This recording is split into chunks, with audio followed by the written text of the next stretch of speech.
So one thing that really scares most people away from playing on LOLMAPS servers is that there rarely seems to be any quality control for the maps that can be added. And since the definition of LOLMAP basically just means some kind of weird or unorthodox type of map, these servers end up just being dumping grounds for a lot of just really awful maps. But after spending some time on this server, there's one name you'll come to recognize very well, and that is Sytraxx. Or Sytraxx, I'm actually not sure. But this guy has a few hundred maps on the server, and almost all of them have way more downvotes than upvotes. And so it got me thinking, who is this guy, and why does he have so many terrible maps on this server? So I reached out to him and asked him personally, and the history goes a lot deeper than I expected. Alright, so I started making maps in 2006, way before the LOLMAPS server even existed. We ran a server in Trackmania Nations called Fixed LOL with the Fixed Clan. It was a popular and dense server, easy getting points for the ranking ladder back then, but there were not so many LOL maps at the time, so I started mapping. First, the Fixed LOL series in 2007. The maps were pretty innocent, but the feeling of hundreds of people playing your maps and having fun together every day was great. When time passed by, new tricks and glitches in games were discovered, enough inspiration for a second series in 2008, Fix Fun series. And just to tease people, I started making a lunatic series called Very Easy, just hardcore tricks. Then Trackmania United Forever came out, and soon we discovered block mixing, with Hex Edit in 2008.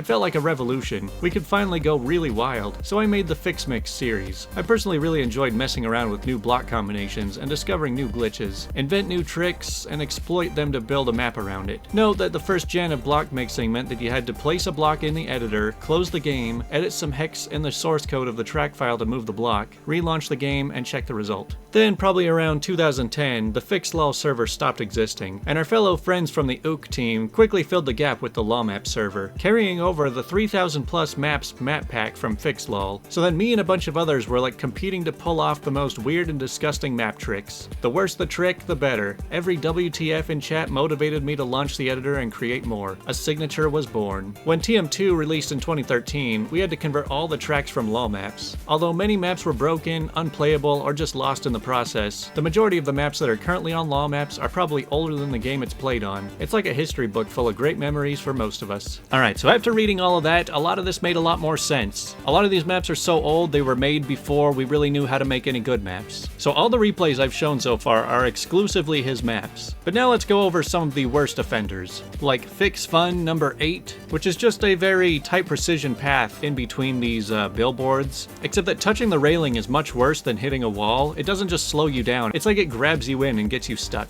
Then here is Fix Fun number 12, where you've got to be able to drive around this ledge without falling off and then do an overwall. Alright, now here's where it gets really bad. So this map is called Fix Fun number 23. Fun fact, it's actually the 7th most downvoted map on the entire server. So I mean, yeah, it's a very bumpy, straight line, except there's just this orange screen that blocks your vision for no reason. And then you realize that there's actually a secret finish right past this first ramp, but in order to get into that finish, you've got to do it blind because your screen gets covered up for this whole section. I actually asked him about this one and he said, I remember I tried to cover that finish by creating a big orange media tracker effect. The orange is meant to hide the finish, to prevent people from knowing it was there, so I could set the record. So this guy literally covers up your screen at a certain point so that he could hide the secret finish so that he could have the world record on it. But of course, over time, everybody else has found the secret finish, so you have to go into the blind finish in order to land on the leaderboard. But then get this, I actually didn't even realize this until I started going through my replays, but the next one, Fix Fun number 24, is the same map again, but without the hidden finish. The orange screen is still there, you still get blinded for half the run, it still has tons of downvotes, but what makes this so bad is that, alright, so when you got thousands of maps on the server and they're always shuffled, so when a map like this comes up, you're gonna automatically assume, oh yeah, I know this map, let me just go for the secret finish. And so you go for it, and you could be going for it over and over again, not realizing that you're on a different version of the map. So you're blindly aiming for a secret finish that's not even there.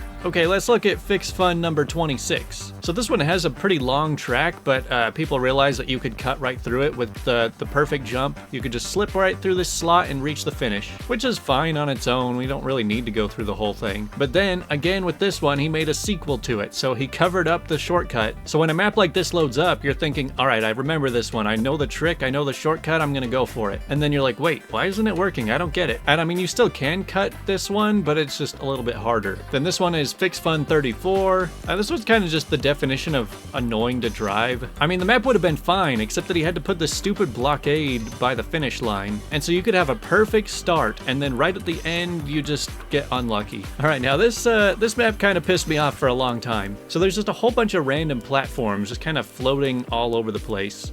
You could pretty much drive around for a few minutes and not even be able to find the finish line. But then you might spot some people slipping through just the right crack, which will lead you to the finish line. So okay, you figured out the solution. But then there's another version of this. And again, if this one comes up on shuffle, you're just going to assume it's that last map. So you're going to go straight for that spot that you know how to get through. But then it's like, it's not working this time. I don't get it. And so you start questioning yourself, going crazy, like, wait, I could have sworn that this was the way you're supposed to go, but it's not working anymore. But then there's actually a third version of this map. So there's 3 of this exact same awful map. It's not fun to drive. You can't tell which one you're driving, so you forget which cut you're supposed to make. I haven't even really broken down the differences in all 3 of them, but I had no idea that there were 3 of this same map. Moving on, here's Fix High High 34. This one has a lot of downvotes, but I actually don't really mind it. It's one of the few maps that I wouldn't really mind hunting. I think I could get a decent run eventually. But then this one, Fix Lowell number 2. I have no idea what the point of this was. You just drive up a hill, then you have to overwall, and then do another overwall, which 90% of the time I have to do an overwall, I'm just gonna do it backwards. But I guess this is one of the oldest maps on the list. Same with Fixed Lull number 3,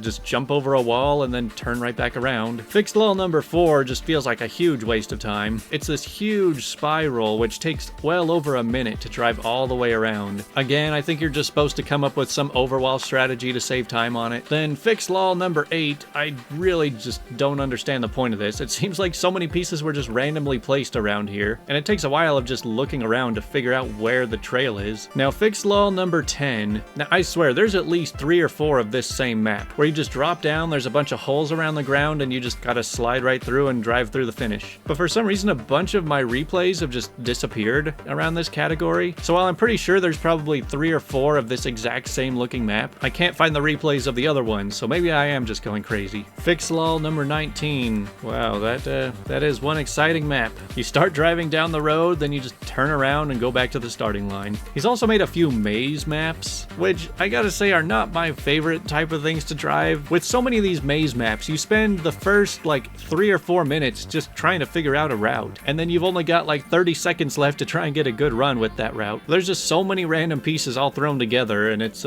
I guess it's more of an RPG map. Now here's one where you just drive up through this boring loop, and then there's just some dirt on the other side. Sounds easy. Except that there's also a layer of water over the dirt, which water physics in this game are too broken even for LOLMAPS most of the time. So you just get to enjoy driving very slowly for the last half of it. Then there's just a bunch of maps with no checkpoints, so you're kind of forced to do these annoying cuts all the way through. So back when I made the video on what makes a Trackmania map good, I mentioned a lot how they really play into smooth transitions, you know, giving you the right width of turn for whatever speed you have. They're a lot more fun to drive when you feel like you can go high speeds and make a lot of really smooth turns. But in these maps, they just do the opposite of all of that. There's so many awkward transitions, so many just pointless obstacles that are just miserable to drive around, and it's really no mystery as to why these maps all have so many downvotes. But this also answers the mystery of why none of these maps ever get deleted. I've always heard that there's a lot of history behind this server, and when you really think about it, some of these maps are older than some of the people playing them.